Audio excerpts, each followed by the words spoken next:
They say the most dangerous person in the world is a woman who has stopped fighting and started planning. Marcus Sterling thought he had it all: the high-powered job, the beautiful mistress, and the faithful wife waiting at home with his newborn son. He thought he could live a double life forever. But when he returned home after a night of passion, he didn't find a fight. He didn't find tears. He found a house stripped to the studs, a sold sign on the lawn, and a silence so loud it would shatter his entire existence. This is the story of how one man lost everything in a single sunrise, and why you should never underestimate a mother's instinct. The digital clock on the dashboard of the Mercedes GLE gleamed a soft neon blue. 4:12 a.m. Marcus Sterling killed the engine, letting the silence of the upscale suburban neighborhood wash over him. His shirt still smelled faintly of Jessica's perfume, a cloying scent of vanilla and expensive jasmine that stuck to his skin like a second layer of guilt. He rubbed his face, trying to scrub away the exhaustion. He had told his wife, Elena, that the merger with the firm in Chicago was running late, requiring an all-nighter at the office. It was the oldest lie in the book, but Marcus was arrogant enough to believe he had reinvented it. He grabbed his briefcase, rehearsing the tired smile he would use if Elena was up feeding the baby. Rough night, honey. The partners were brutal. How's little Leo? He walked up the stone path to his Georgian-style estate, the pride of his life. He had bought this house 3 years ago, when his architectural firm finally hit the 7-figure mark. It was his castle. He slid his key into the lock. It didn't turn. Marcus frowned, jiggling it. What the... He pulled the key out, checked it, and tried again. It wouldn't budge. A sudden flash of irritation spiked in his chest. Had Elena changed the locks? Was this some petty reaction to him missing dinner last week? He moved to the side of the house, intending to go through the garage, but stopped dead in his tracks. The moonlight hit the front lawn, illuminating a wooden post that hadn't been there when he left yesterday morning. It was a real estate sign. A red banner was slapped diagonally across it, in bold, aggressive letters. Sold. Marcus blinked, sure he was hallucinating from lack of sleep. He stepped off the path and walked onto the grass, his Italian leather shoes sinking into the damp soil. He touched the sign. It was real. Cold wood. Vinyl lettering. Sold? Panic, cold and sharp, pierced his confusion. He ran to the large bay window of the living room and cupped his hands against the glass to peer inside. The room was empty. Not just tidy. Empty. The custom velvet sectional sofa was gone. The antique oak coffee table, the grand piano he played on Christmas, gone. The walls were bare, stripped of the art collection he had spent 5 years curating. Even the curtains had been taken down, leaving the windows looking like hollow, skeletal eyes staring back at him. "Elena?" he whispered, his voice cracking. He ran to the back door. Locked. He picked up a heavy garden stone and, without thinking of the consequences, smashed the glass pane of the French doors. The sound of shattering glass tore through the quiet neighborhood, but he didn't care. He reached in, unlocked the latch, and stumbled into the kitchen. The echo of his own footsteps was terrifying. The kitchen island, usually cluttered with baby bottles, mail, and Elena's herbal tea, was wiped clean. The refrigerator door was open slightly, the light off, the shelves bare. He sprinted up the stairs, his heart hammering against his ribs like a trapped bird. "Elena! Leo!" he screamed. He burst into the master bedroom. The California king bed was gone. The walk-in closet door stood open, revealing empty racks. His suits, his watches, his shoes, everything was gone.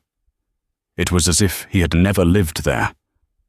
But the real horror waited for him in the nursery. He ran down the hall to the room, painted a soft sage green.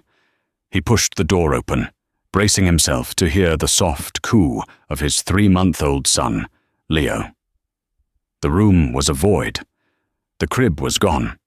The rocking chair where Elena spent hours nursing was gone. The changing table, the diaper pail, the mobile with the spinning stars, all of it vanished. In the center of the room, on the plush carpet that was the only thing left, sat a single, small object. It was his cell phone bill. Marcus walked toward it, his legs trembling. He picked it up. It wasn't the bill itself. It was a printout of his call logs from the last 6 months. Highlighted in neon yellow were hundreds of calls and texts to one number, Jessica Vance. And clipped to the paper was a handwritten note. The handwriting was elegant, sharp, and unmistakably Elena's. The merger didn't run late, Marcus, but your time did. The house is sold.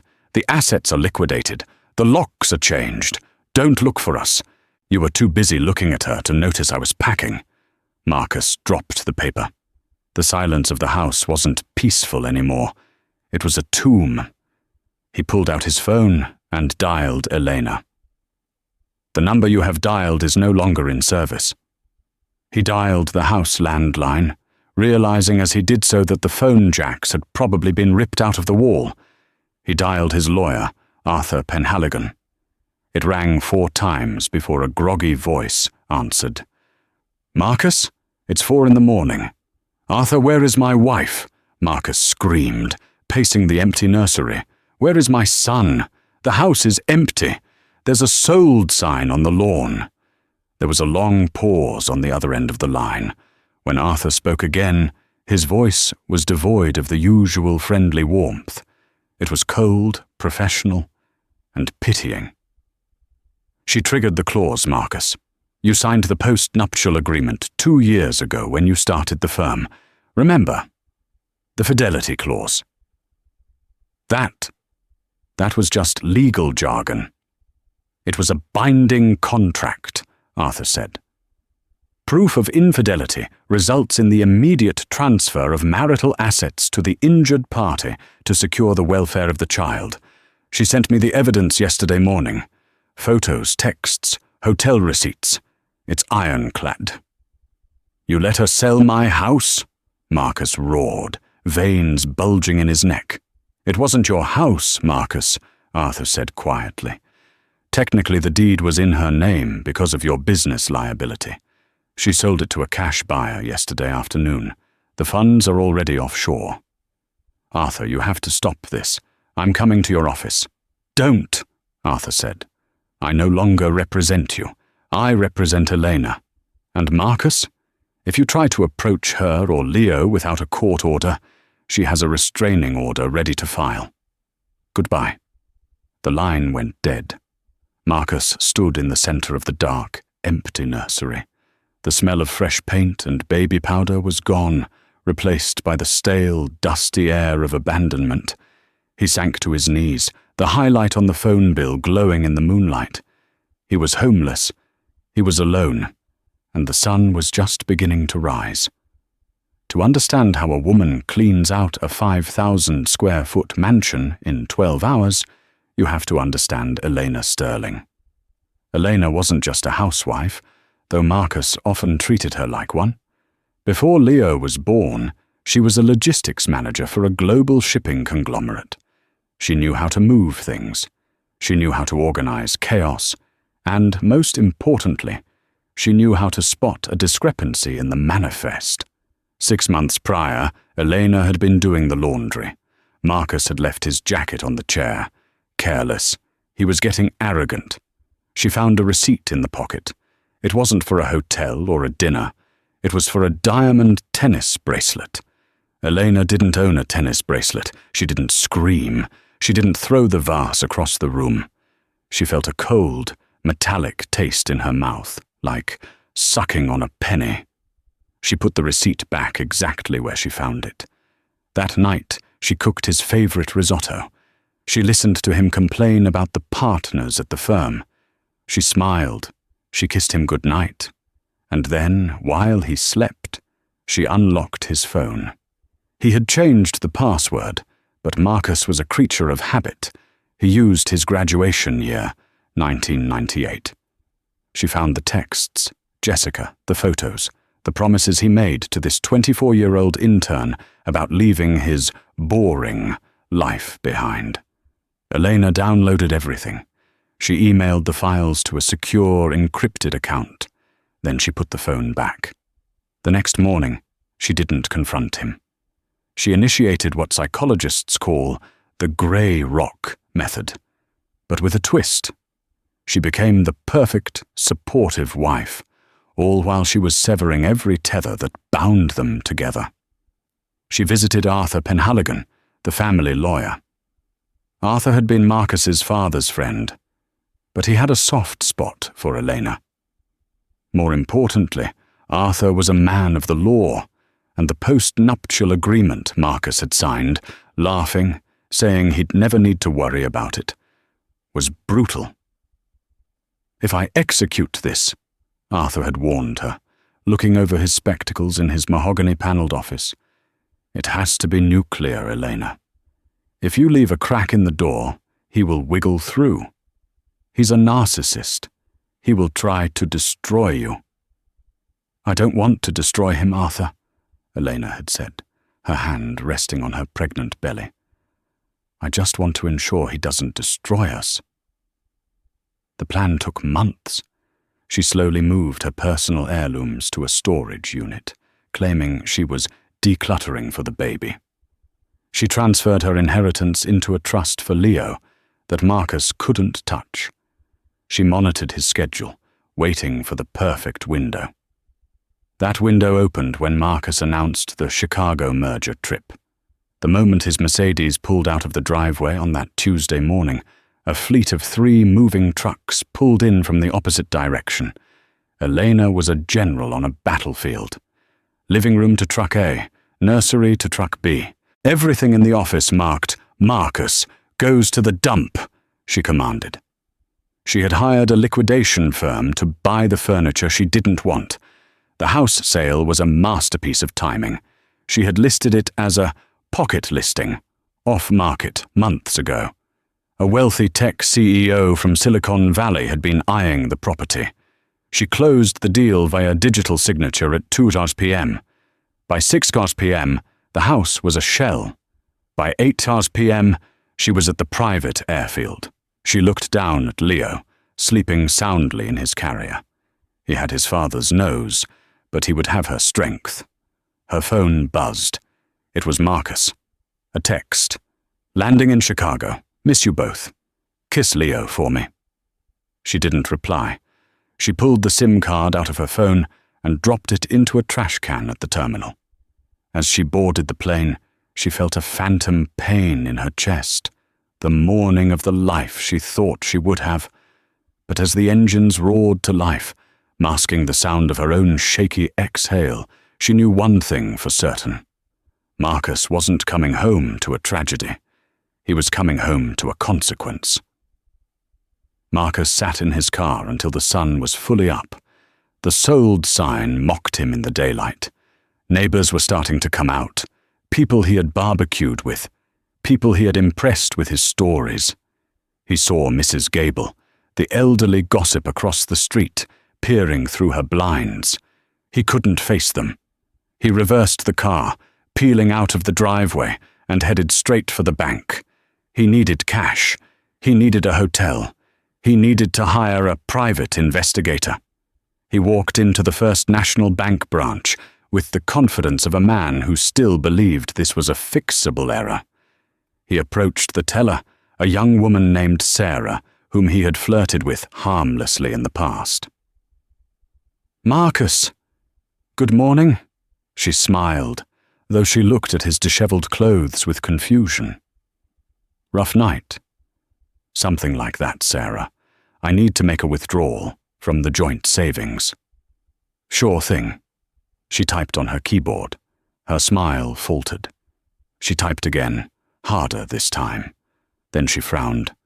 "Mr. Sterling, I'm seeing a hold on this account." "A hold? That's ridiculous. It's a joint account. Yes, but the primary account holder initiated a freeze pending a family court review, and she hesitated. The balance is zero. Zero, Marcus shouted. The security guard near the door took a step forward. I deposited a $50,000 bonus check last week. It was transferred out yesterday, sir, to a trust account. Since it's a joint account, either party can move the funds. Marcus felt the blood drain from his face. Check the business account. Sterling Architecture. Sarah looked uncomfortable. I can't access that, sir. You're listed as an authorized signer, not the owner. The business is registered under the Sterling Family Trust. The trust that Elena's father had set up for them when they got married to protect the family assets. Marcus had always assumed he controlled it. He had signed the papers without reading them thoroughly, too busy drinking scotch with his father-in-law. He had been a guest in his own life. I have no money, Marcus whispered. You have your personal checking, Sarah offered helpfully. Balance is $400. $400. He couldn't even pay for a week at the Ritz with that. He stormed out of the bank, his hands shaking. He got into his car and slammed the steering wheel. He needed an ally. He needed someone who was on his side. He dialed Jessica. Hey, baby, her voice purred. Back from Chicago already? I thought you were stuck in meetings. I never went to Chicago, Marcus snapped. I was at your place, remember? Whoa, cranky. What's wrong? Elena knows. She knows everything. She cleared out the house. She took the kid. She froze the accounts. There was a silence on the line. A long, calculating silence. She froze the accounts? Jessica asked, her voice losing its sultry edge. Like all of them? Yes. I'm locked out of everything. I need to come over. I need a place to crash until I sort this out with the lawyers. Marcus, Jessica said. The sound of a lighter flicking echoed in the background. That's really intense. But my landlord is coming over today for an inspection, and my sister is staying on the couch. Jessica, I have nowhere to go. I bought you that Cartier necklace last week. And I said thank you, she replied sharply. Look, Marcus, I don't do drama. Wives, lawyers, frozen assets. That sounds like a you problem. Call me when you get your black card back. Jessica. Click. She hung up. Marcus stared at the phone. The betrayal stung, but it was nothing compared to the dawning horror of his reality. He wasn't the powerful architect Marcus Sterling anymore. He was a man with a tank of gas, $400, and a suit he had worn for 24 hours. He looked at himself in the rearview mirror. His eyes were bloodshot. His stubble was graying. Okay, Elena, he snarled at his reflection. You want a war? You got one. But he didn't know where the battlefield was. The drive to the office was a blur of adrenaline and denial. Sterling and Associates was located in a sleek, glass-fronted building in the financial district, a building Marcus had designed himself. It was the physical manifestation of his ego, sharp angles, imposing height, and intimidatingly modern. He parked the Mercedes in his reserved spot. CEO and founder, the plaque read. He touched it for reassurance. Elena could take the house. She could take the kid. But she couldn't take this. This was his genius, his sweat equity. He smoothed his wrinkled shirt, ran a hand through his hair, and strode into the lobby. He needed to project power. He needed to look like a man who was handling a minor domestic hiccup, not a man whose life had just been detonated. The receptionist, a young girl named Chloe, who usually greeted him with a bright, "Good morning, Mr. Sterling," didn't look up. She was typing furiously, her shoulders hunched. "Chloe," Marcus barked, walking past the desk, "get Julian on the line And bring me a black coffee. I'll be in my office." "Mr. Sterling," Chloe said, her voice trembling. She finally looked up. Her eyes were red. "Your keycard. It won't work for the executive suite." Marcus stopped. He turned slowly. "Excuse me?" "Mr. Thorne. Julian. He had security change the access codes an hour ago. He said you're to wait in the conference room, the glass one, by the entrance." The fishbowl, that's what they called it. It was where they put junior associates when they were being reprimanded. "Get Julian down here, now." Marcus didn't wait. He walked to the glass doors of the executive wing and slapped his card against the reader. A harsh red light blinked. "Access denied." He kicked the door.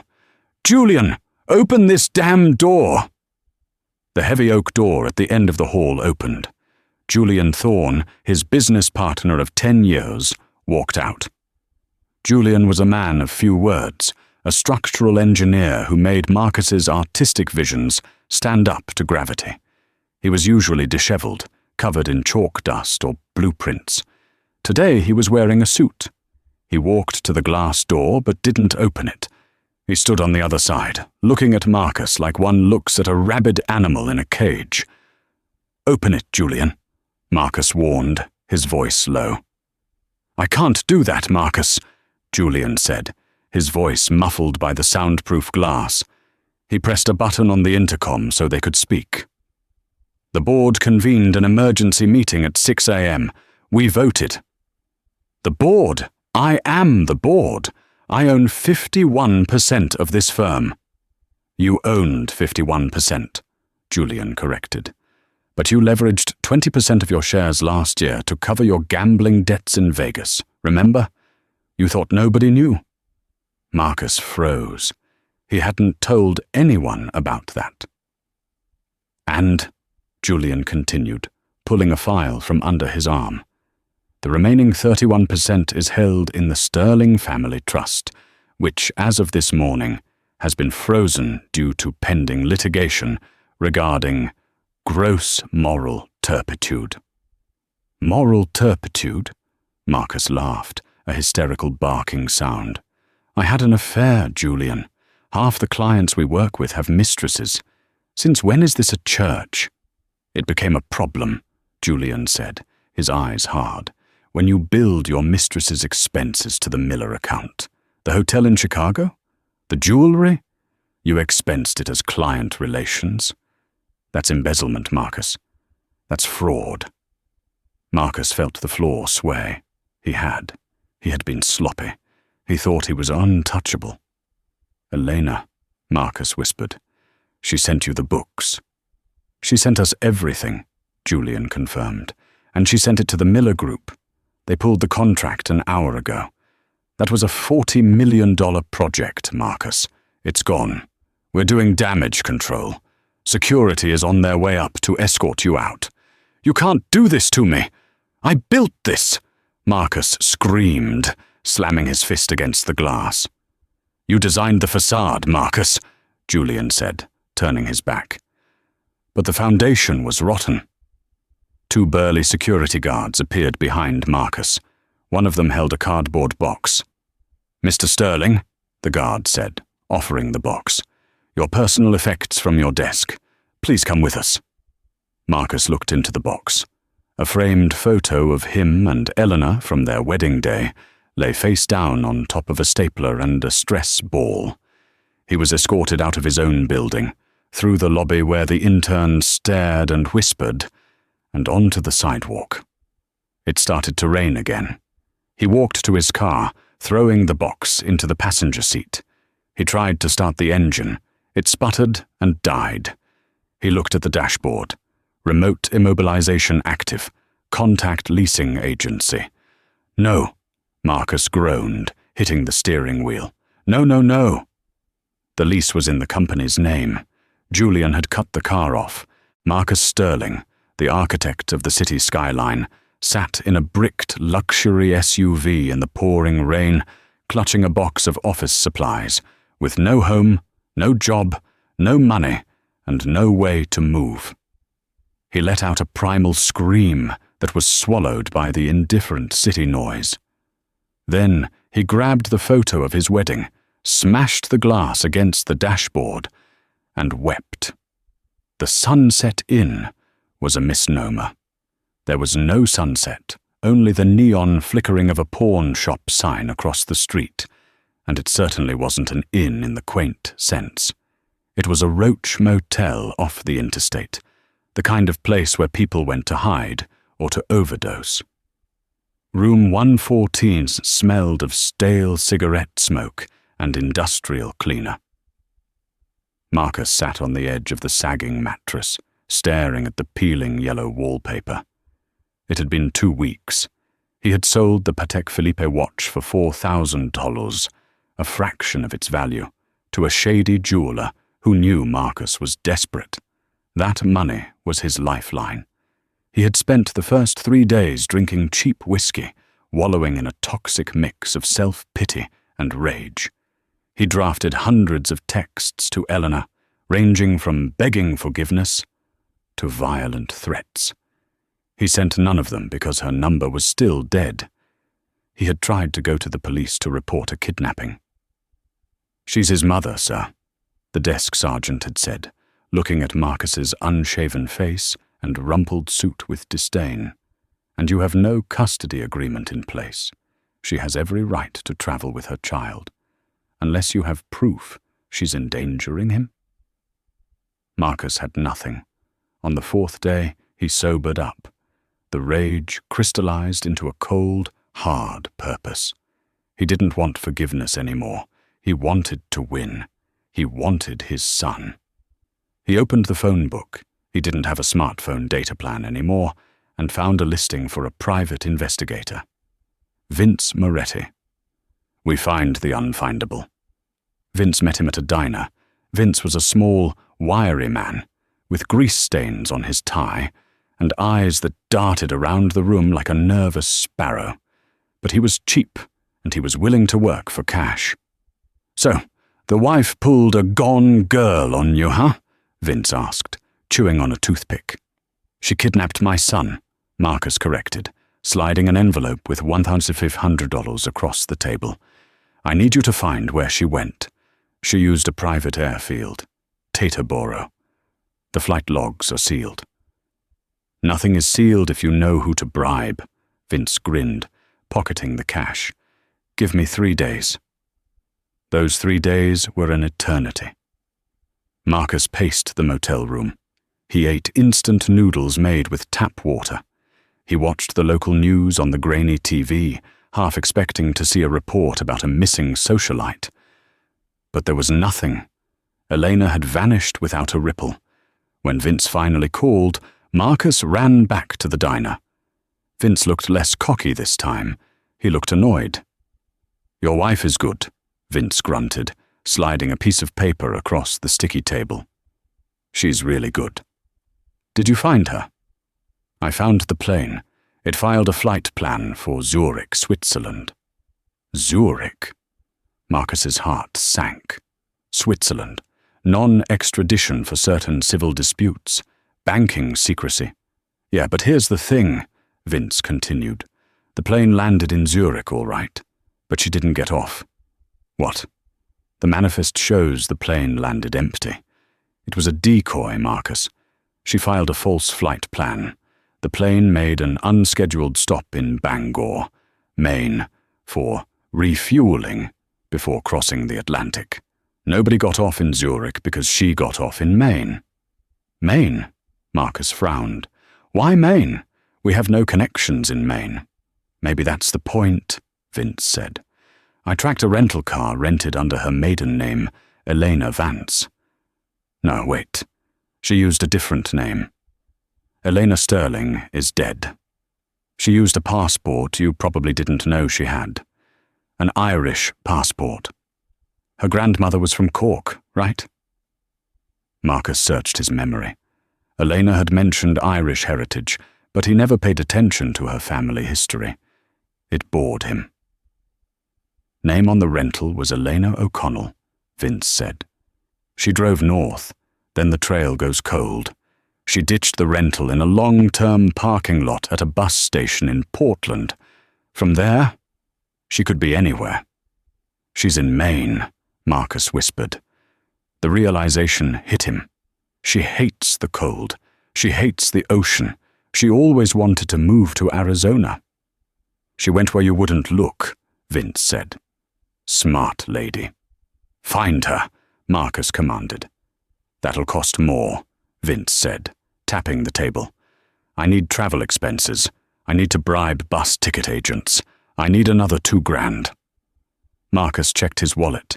He had $400 left from the watch money. I don't have it right now." Vince stood up, buttoning his cheap coat. "Then I don't have a location. Call me when you have the cash, Mr. Sterling. But a word of advice.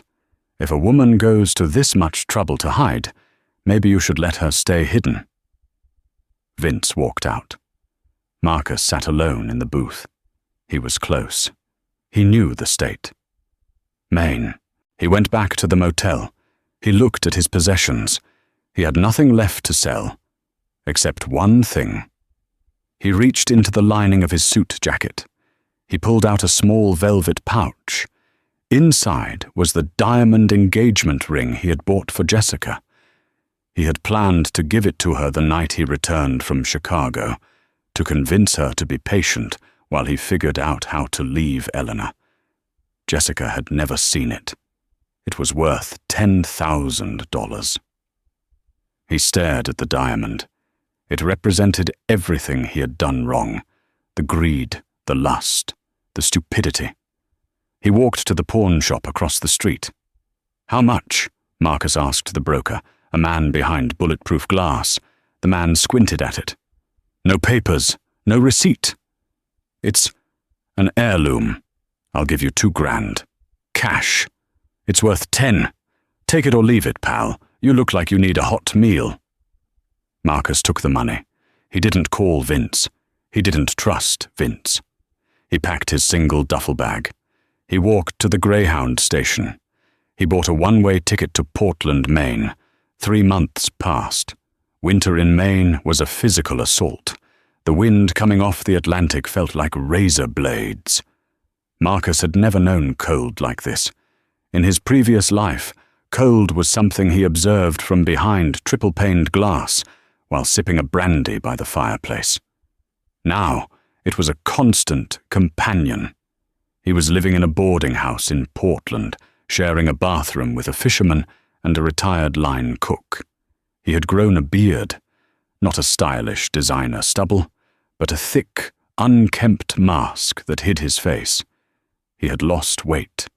The tailored suits were gone, replaced by flannel shirts and heavy boots he bought at a thrift store.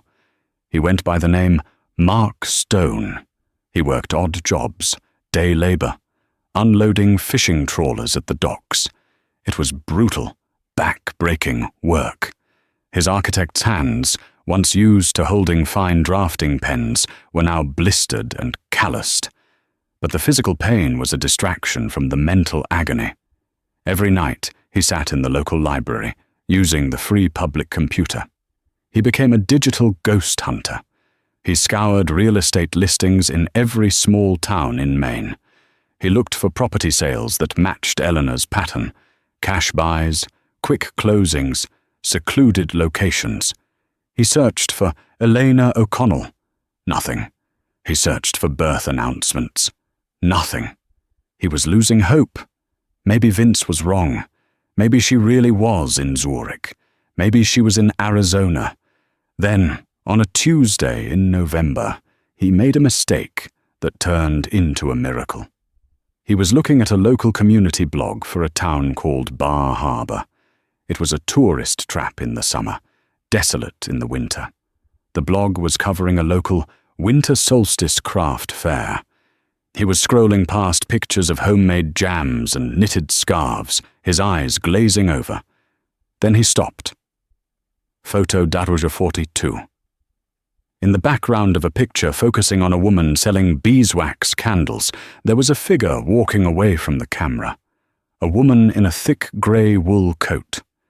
She was pushing a stroller. It wasn't her face. He couldn't see her face. It was the scarf. It was a distinctive scarf.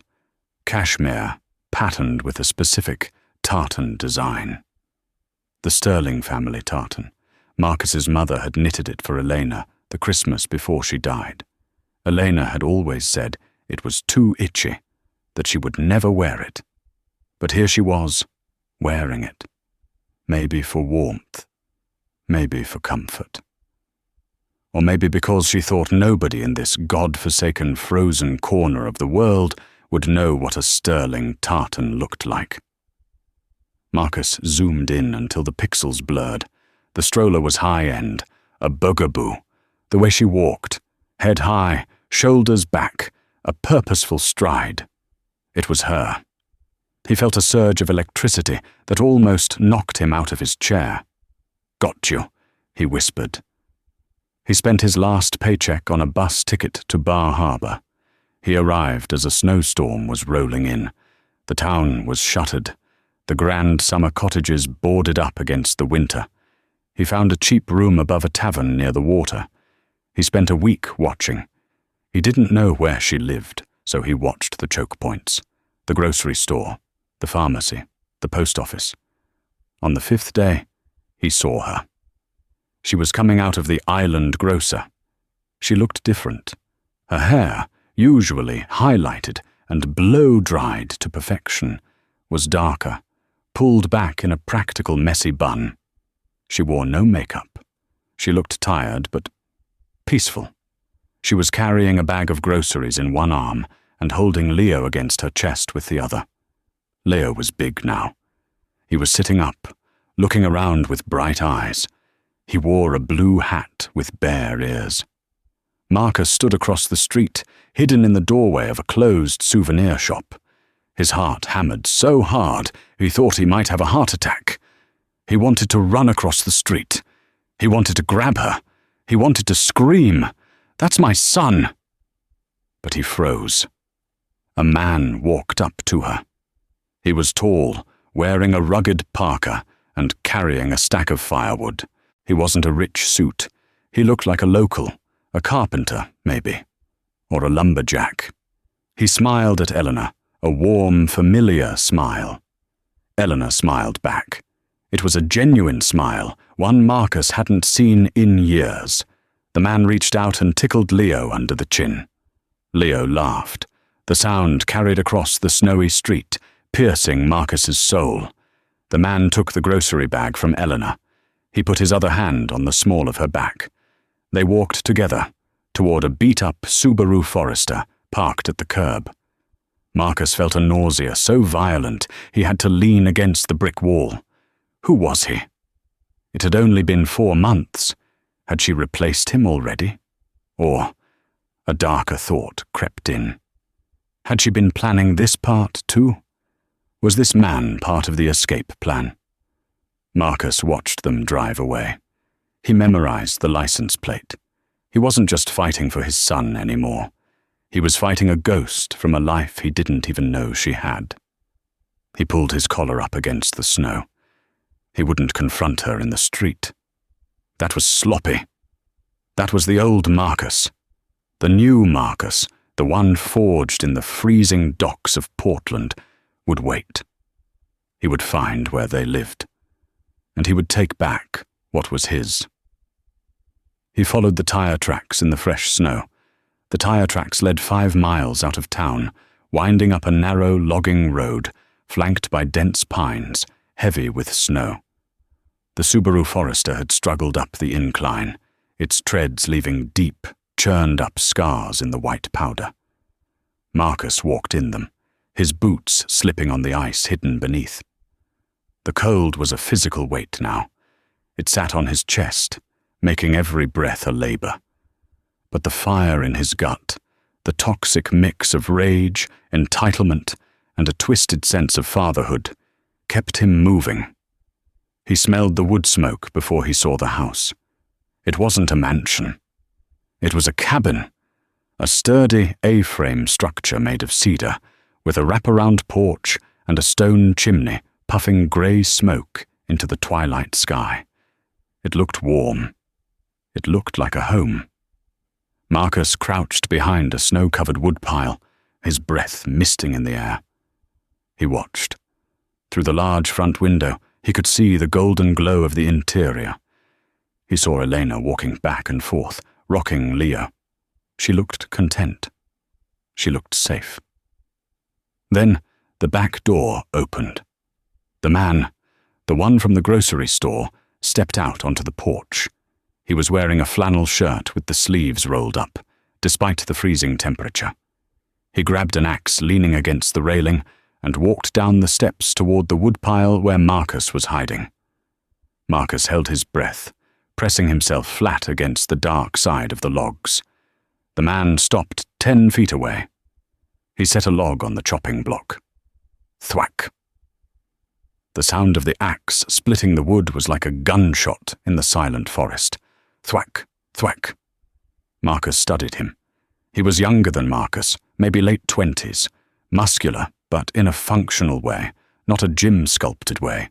He looked capable, dangerous. "Caleb, dinner's almost ready." Elena's voice drifted out from the open door. The man paused, wiping sweat from his brow. "Coming, El? Just splitting enough for the night." El, a nickname, a familiarity that made Marcus's teeth grind. The man, Caleb, gathered the wood and went back inside, kicking the snow off his boots. The door shut.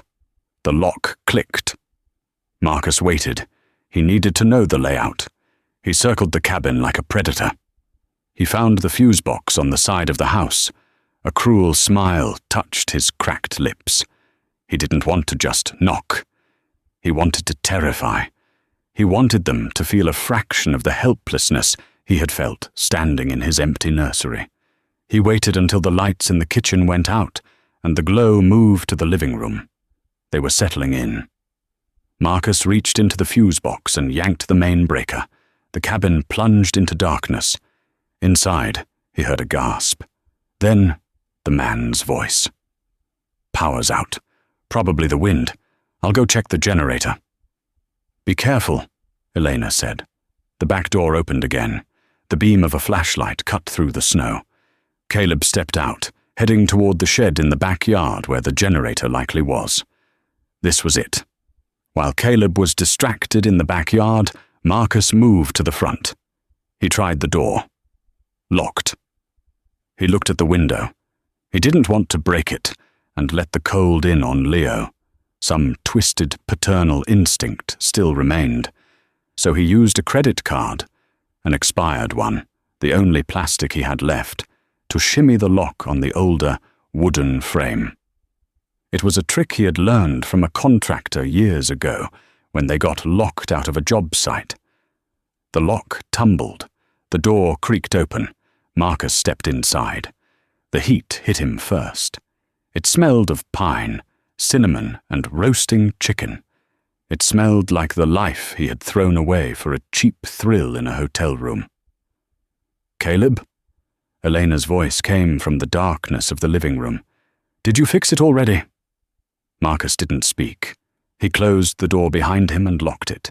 He stood in the entryway, the fire from the hearth casting long, dancing shadows across his face. Elena was sitting on the rug in front of the fire, Leo playing with wooden blocks at her feet. She turned her head, squinting into the gloom. "Caleb?" Marcus took a step forward, the firelight finally catching his face. His beard was wild, his eyes sunken and manic, his clothes stained with salt and grime. He looked like a revenant rising from the grave. "Hello, Elena." Elena didn't scream. She didn't faint. She went rigid. Her hand instantly went to Leo, pulling the baby against her chest. She stood up slowly, backing away toward the kitchen counter.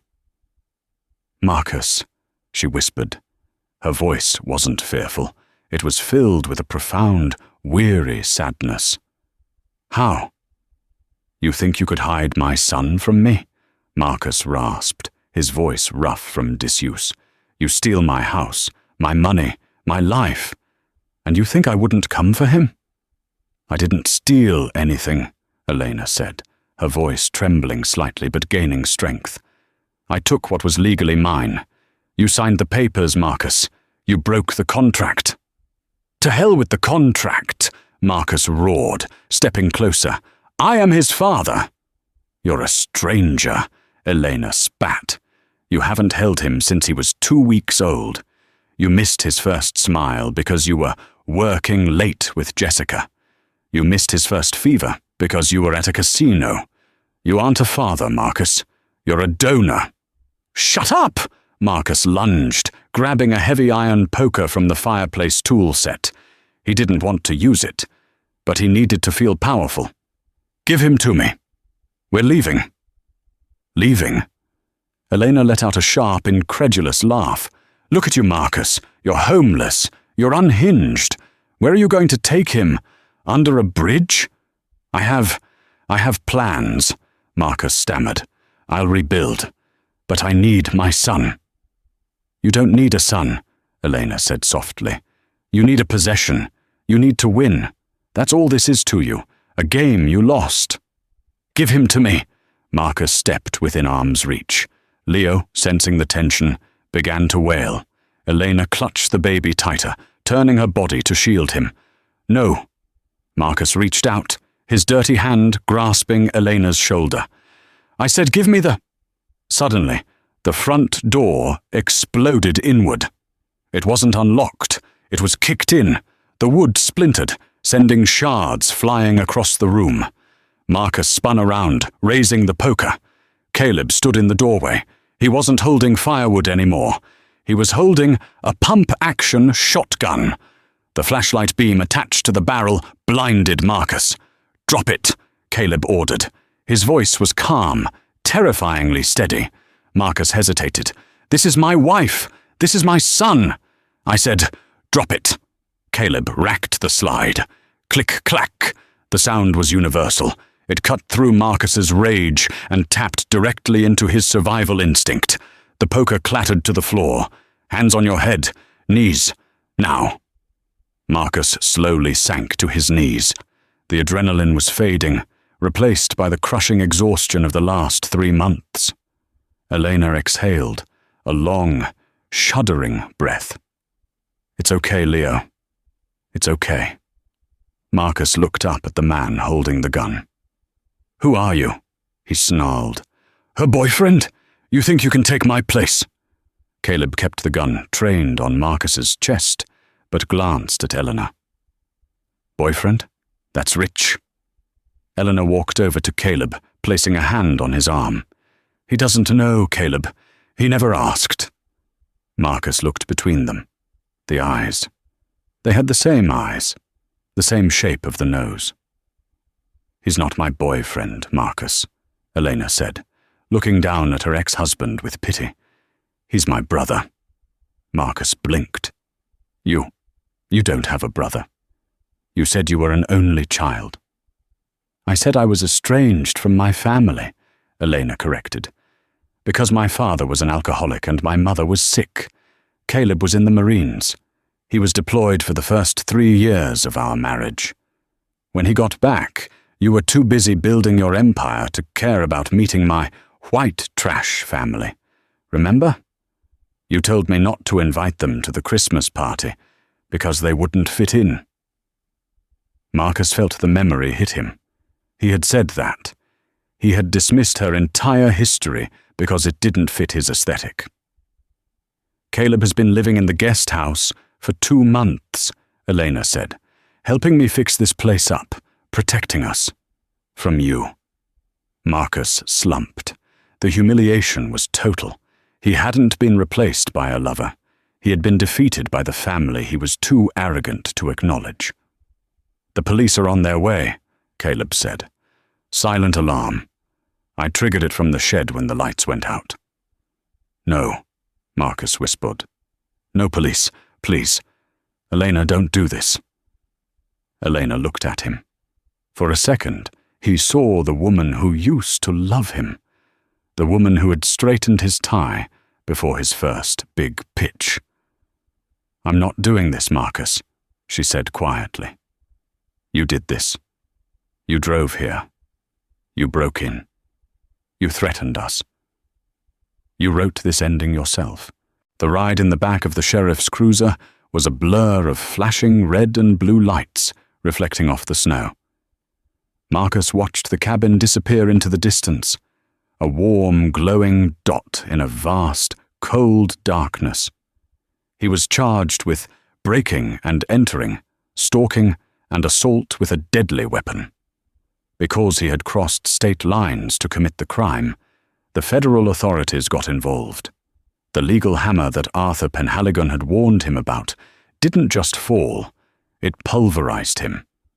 But the real twist, the final dagger in the heart of Marcus Sterling, didn't come in the courtroom. It came 3 weeks later in the county jail visitation room. Marcus sat behind the plexiglass, wearing an orange jumpsuit that hung loosely on his emaciated frame. He waited. He thought maybe Elena would come.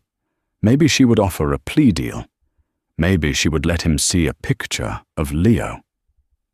The door opened. It wasn't Elena. It was Arthur Penhaligon, his former lawyer, the man who had facilitated the destruction of his life. Arthur sat down, placing a sleek leather briefcase on the metal table. He looked older, tired. "Hello, Marcus," Arthur said. "You have some nerve coming here," Marcus spat. "Are you here to gloat?" "I'm here to close the file," Arthur said, opening the briefcase, "and to deliver a message. Elena didn't want to come. She thought it would be cruel." "Cruel?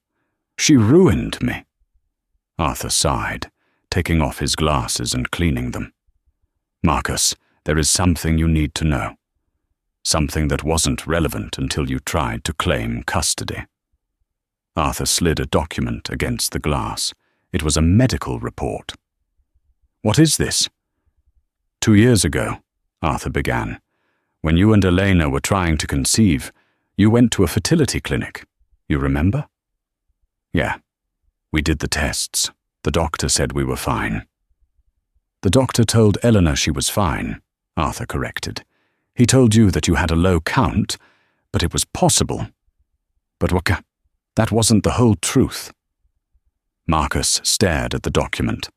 The medical jargon was dense, but the conclusion was clear. Diagnosis: azoospermia, sterile. The world stopped spinning. The hum of the fluorescent lights buzzed in his ears like a swarm of hornets. "Sterile," Marcus whispered. "No, that's impossible.